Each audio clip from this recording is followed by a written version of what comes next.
ఆకాశవాణి ప్రాంతీయ వార్తలు చదువుతున్నది పోపూరి మురళీకృష్ణ ప్రసాద్. ముఖ్యాంశాలు: నదుల అనుసంధానం ద్వారా నీటి సమస్యలు తగ్గుతాయని ఆంధ్రప్రదేశ్ ముఖ్యమంత్రి నారా చంద్రబాబు నాయుడు పేర్కొన్నారు.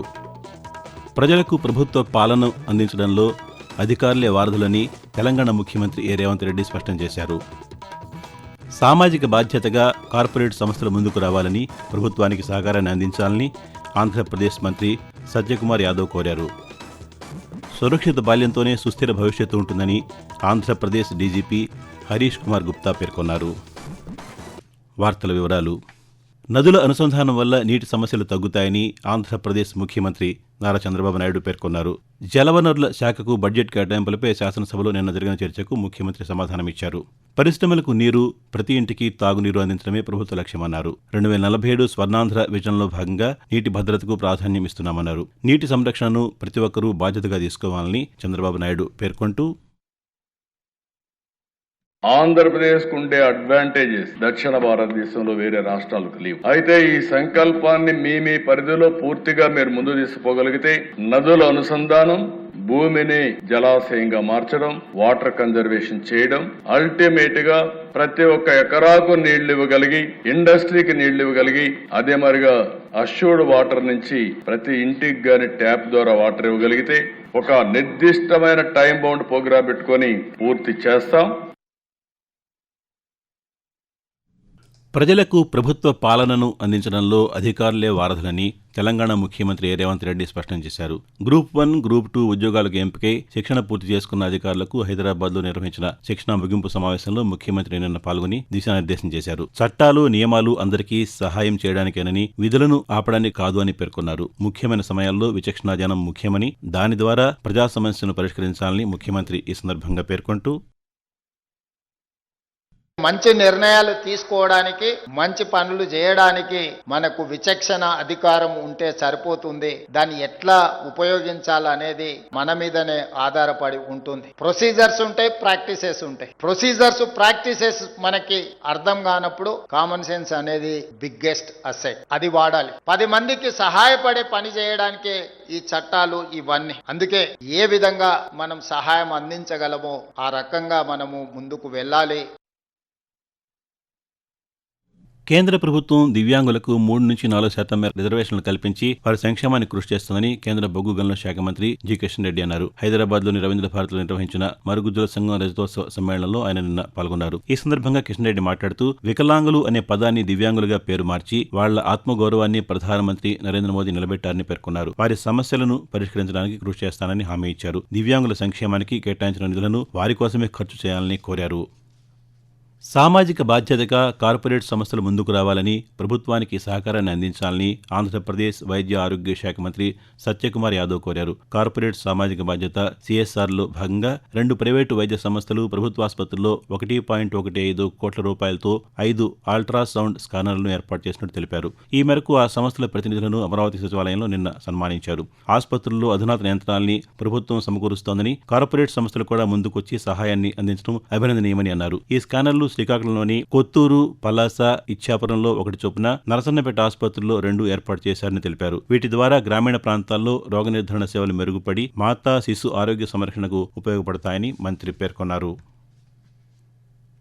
విశాఖపట్నం మెట్రోపాలిటన్ ప్రాంత అభివృద్ధి ప్రాధికార సంస్థ VMRDA చేపట్టే ప్రాజెక్టుల నిర్మాణం త్వరితగతిన పూర్తి చేయాలని ఆంధ్రప్రదేశ్ పట్టణాభివృద్ధి శాఖ మంత్రి పి. నారాయణ అధికారులను ఆదేశించారు. విశాఖ అభివృద్ధికి తీసుకోవాల్సిన చర్యలపై VMRDA అధికారులతో మంత్రి నిన్న సమీక్ష నిర్వహించారు. ఈ సందర్భంగా నారాయణ మాట్లాడుతూ, విశాఖపట్నం నుంచి భోగాపురం అంతర్జాతీయ విమానాశ్రయం వరకు 7 ప్రధాన రహదారుల నిర్మాణానికి ప్రాధాన్యతనిస్తూ పూర్తి చేయాలని పేర్కొన్నారు.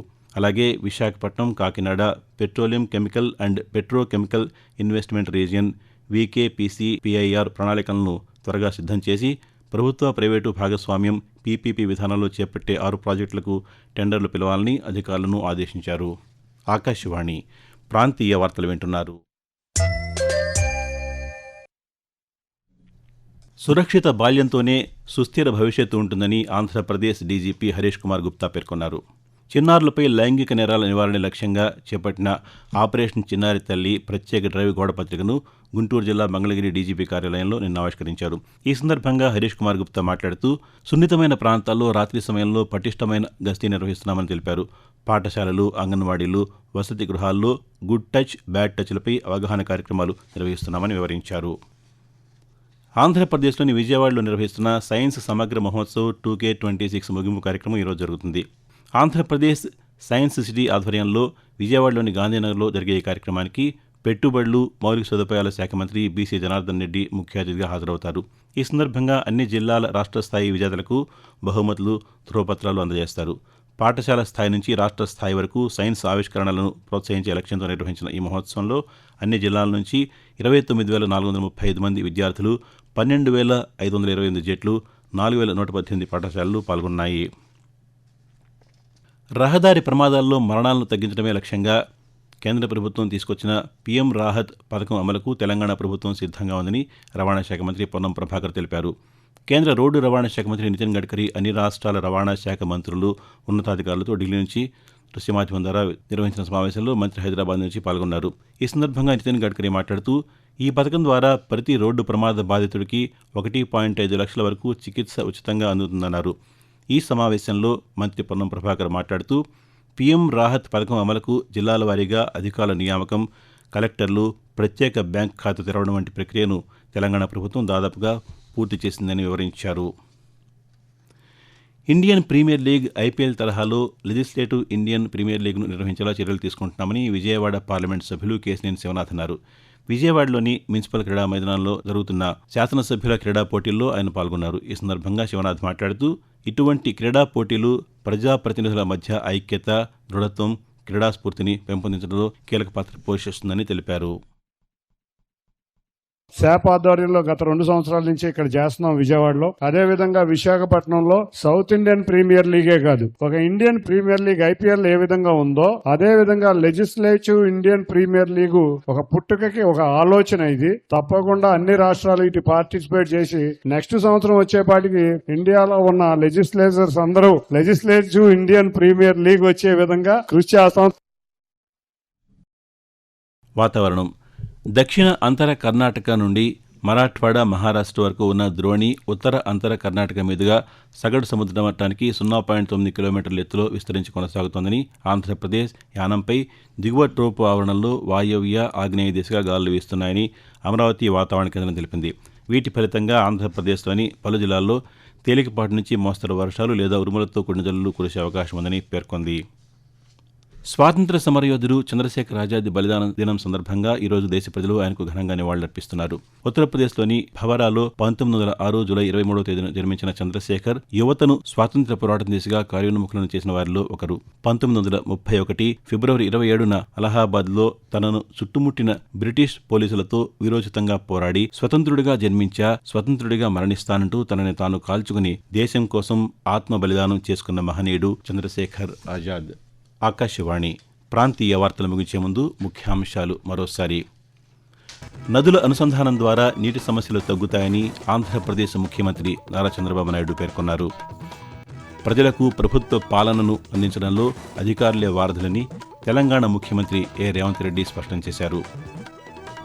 సామాజిక బాధ్యతగా కార్పొరేట్ సంస్థలు ముందుకు రావాలని, ప్రభుత్వానికి సహకారాన్ని అందించాలని ఆంధ్రప్రదేశ్ మంత్రి సత్యకుమార్ యాదవ్ కోరారు. సురక్షిత బాల్యంతోనే సుస్థిర భవిష్యత్తు ఉంటుందని ఆంధ్రప్రదేశ్ డీజీపీ హరీష్ కుమార్ గుప్తా పేర్కొన్నారు. ఆకాశవాణి ప్రాంతీయ వార్తలు ఇంతటితో సమాప్తం.